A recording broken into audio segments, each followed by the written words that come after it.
Jour 17 du challenge, je suis fatigué. Beaucoup de remises en question sur cette semaine de travail. Là, l'idée, c'est que demain, je suis en jour de repos. Donc demain, on va profiter pour se reposer et pour mettre vraiment en place une petite structure de travail.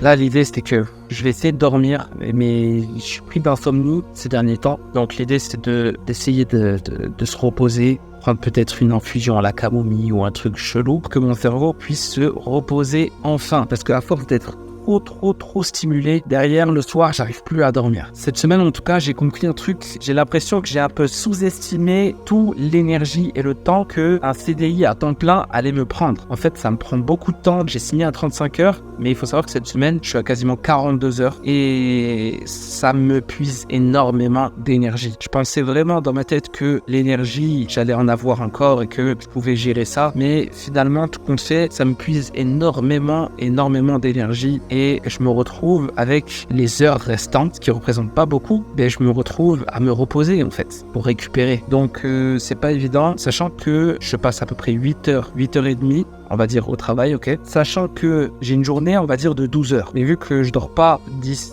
à 12 heures, on va dire que j'ai une journée de, 14-16 heures. Sur les 14-16 heures, j'ai 8-9 heures de travail. Donc, il va me rester l'équivalent de 7 heures. Sur les 7 heures, j'en passe 4 avec ma fille. Donc, il va me rester l'équivalent de 3 heures. Mais sur ces 3 heures-là, il faut savoir qu'il y a des moments où je mange, il y a des moments où je me déplace, tous les déplacements au travail, il y a des moments... En fait, tous ces moments-là, ces 3 heures, ils sont épuisés. Du coup, il me reste plus de temps ni pour travailler, ni pour réfléchir au projet, et sans parler de l'énergie derrière. Donc, l'énergie quand je m'occupe de la petite, plus l'énergie du travail, plus le manque de sommeil, parce que j'arrive pas à dormir à cause de toute cette énergie dépensée. Donc voilà, j'ai réfléchi de plus en plus à débloquer du temps et de l'énergie pour le consacrer uniquement sur les projets, quitte à perdre une sécurité derrière, la sécurité salariale. Après, moi je te parle, j'ai une expérience. Je ressens que c'est difficile pour moi de reprendre le salariat. Pourquoi ? Parce que quand tu as l'habitude d'être indépendant, c'est plus difficile de se retrouver dans le salariat que lorsque tu n'avais pas l'habitude d'être indépendant. Je m'explique. Dès lors que tu vas devenir indépendant, que tu vas travailler sur tes projets, que tu vas gagner ta vie avec ton propre business, ça va être très difficile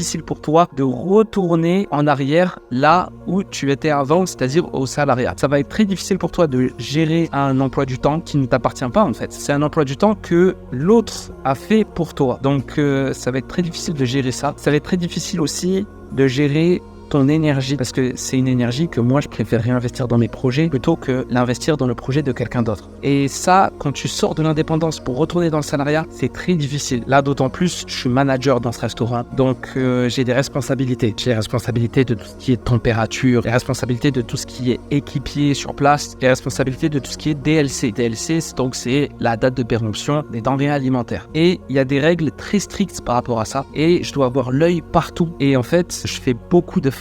Je fais beaucoup de failles. Après, ce qu'il faut savoir, c'est que la dernière fois que j'ai travaillé, c'était en 2018. Mon dernier contrat, en tout cas, il date de 2018. Et du coup, il y a pas mal de manquements. Et du coup, je me retrouve à faire pas mal de failles. Par exemple, la machine à glace, et au lieu de la vider, de la nettoyer, de la démonter, de passer à la plonge, tous les mécanismes de l'espèce de, de tireuse comme ça. Et bien moi, qu'est-ce que j'ai fait ? J'ai juste vidé le bac et je l'ai rempli derrière. Et ça, c'est une faute grave qu'on m'a reproché. On m'a encore reproché, j'ai ramené des cartons en cuisine, ça c'est interdit parce que le carton c'est un nid à bactéries. Bref, je fais pas mal de failles comme ça et je vois que de l'extérieur, on commence à me mettre des petits avertissements. Je commence à recevoir des petits avertissements à droite à gauche, beaucoup de remarques de la part du directeur et tout. Et je peux comprendre parce que eux ils ont un business. Le but c'est de le faire grimper. Et moi, à chaque fois que je fais une faille, ça les aide pas. Donc voilà, tout ça accumulé, ça fait que vraiment je commence à réfléchir et je commence à saturer un petit peu. Mais bon, ça va aller. Après, je me dis que c'est peut-être juste une question d'habitude.